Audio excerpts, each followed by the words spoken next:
Запах просто убийственный.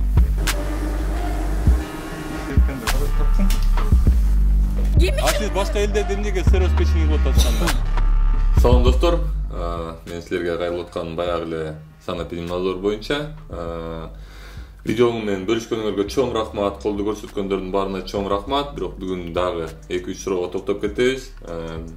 Биринчиден, көбүнчө жана орус тилдүү немелер, сайттар жана новостилер гражданский активист Эрлан Кокулов требует, чтобы его сделали санэпидемнадзором деп жазышты. Андай эмес, мен требовать деп аткан жокмун, жеке суранып атам.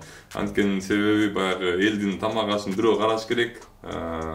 Баягы мурунку видеодо айтып кеткендей эле 30 жылдан бери эч ким карабайт.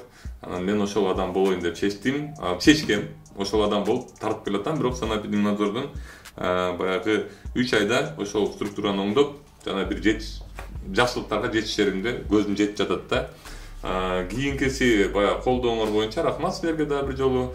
Анан Апрель телеканалы негедир мени колдобой видео чыгарыптыр. Кийинки сөздөр орус тилинде болот. Я хочу, чтобы Юлия Кулешова понимала, о чем я говорю. Уважаемый телеканал Апрель и сотрудники телеканала Апрель, мне было очень приятно с вами работать в свое время. Хотелось бы отметить, Юля, да, я прекрасно понимаю, что есть мораторий, объявленный на 3 года, который запрещает проверки, но при этом я считаю, что эти моратории были правильные, потому что, ну, если они 30 лет ничего не делали, разве что потом они что-то сделают. Поэтому я считаю, что да, мораторий на 3 года был объявлен правильно. Жана комментарийлерден көп окудум мен, медициналык билими барбы же жокпу деген комментарийлер болуп атат. Баягы медицинасы жок, билими жок, ал тарапта билими жок кишилерди алып келбегиле деп атап атат. Биринчи айтарым, бул деген международный практика, эл аралык практика, кризис менеджерлер дегендер бар. Практикада ошо кризис менеджерлер ушундай иштеп аткан структураларды келип оңдоп кетет да. Ошол кризис менеджер катары мен чыгайын деп атам. 3 айда отам. Колуман 3 айда буйрса келет. Мен көзүм жетип атат да качча. Анан дагы бир айтып кетер жерим, медициналык билими бар. Санэпидемнадзордо отургандардын баарыныкы. Эмнени оңдоду? Кайсы жерди кыйратып жиберди? Жана санэпидемнадзордун врачтары силер дагы мага личкага жазып аттыңар. Сөздөрүңөрдү биз силер менен жакшы сүйлөшүп аттык. Сен көп нерсени билбейсиң дейсиңер, силер эпидемиология деген эмнекени билбейсиңер деп айттыңар. Силер билесиңерби? Айтпачы мага. Могул жерди мындай кылып атабыз, эпидемиология жагынан кыйрат бүт баарын оңдотабыз деп айтпачы, хотя бы ошону айтпачы. Мен ошону угайм. Тамак ашын кыйраткан жоксуңар, бир жерин кыйраткан жоксуңар тамак ашын. Могу азыр кийинки видео дагы болот, азыр видео чыгарам мен силер көрсүн депчи. Ошол видеону көрүп алгыла жакшыраак. Бирок эмнени кыйраттыңар? Кайсы эпидемиологияны кыйраттыңар? Жана мен силерге айтып кетер жер, мага личкага жазбагыла, сообщение катары жазбагыла. Мен силер менен сүйлөшпөйм. Эгер мен менен сүйлөшкүңөр келсе, келгиле, менин номеримди билесиңер, жазгыла, дебат өткөрөлү.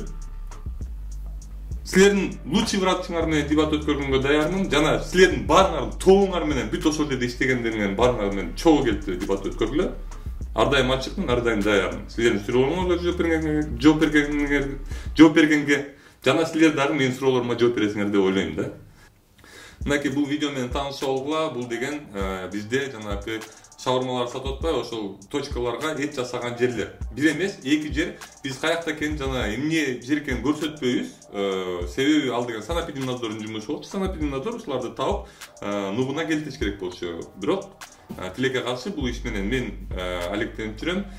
Могу силер көрүп аткан эттер, ушул көрүп аткан жерде жаткан лаваштар, булардын баары 2 цехке бардык. Биз 2 цехти жасалып атат. Антисанитарияны өзүңөр көрүп турасыңар.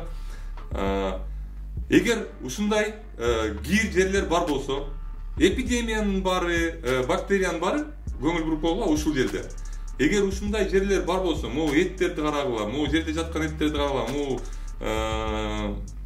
жана этти неметкен мясорубканы карагылачы кебетесин. Эгер ушундай жерлер бар болсо Кыргызстанда, силер кайсы эпидемия менен согуш бересиңер, күрөшүп бересиңер анда? Мына ушул жерден оорулардын баары таралып атпайбы? Бирөөнүн сан книжкасы жок. Биз бул видеону атайын толугу менен көрсөтпөйбүз. Буюрса толугу менен Нисахар долбоорунан отдельно чыгат. Ошол жерден көрүп аласыңар. Бирок мен силерге ушул жердегилерди көрсөткүм келет. Элим Силердин балдарыңар ушундан урутат. Силер өзүңөр ушундан урутасыңар. Анткени бизде тазалык жок. Биз эптеп бизнес түзгөн адамдарга айландык да. Биздин укугубузду эч ким коргобойт. Биз налог төлөйбүз.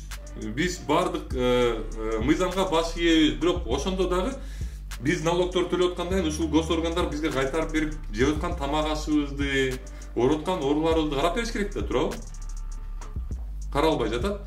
Тилекке каршы дагы ушундай видеолор чыгып турат. Мен дагы бир жолу айтып атам. Мен санэпидемнадзорго келсем, кризис менеджер катары гана келем. 3 айга. Мен силердин креслоңарды басып алайын деген оюм жок, жана акча алайын деген оюм жок. Силерге бекер иштеп берем. Бекер. 3 ай бекер иштеп берем деген кишини албады. Рахмат.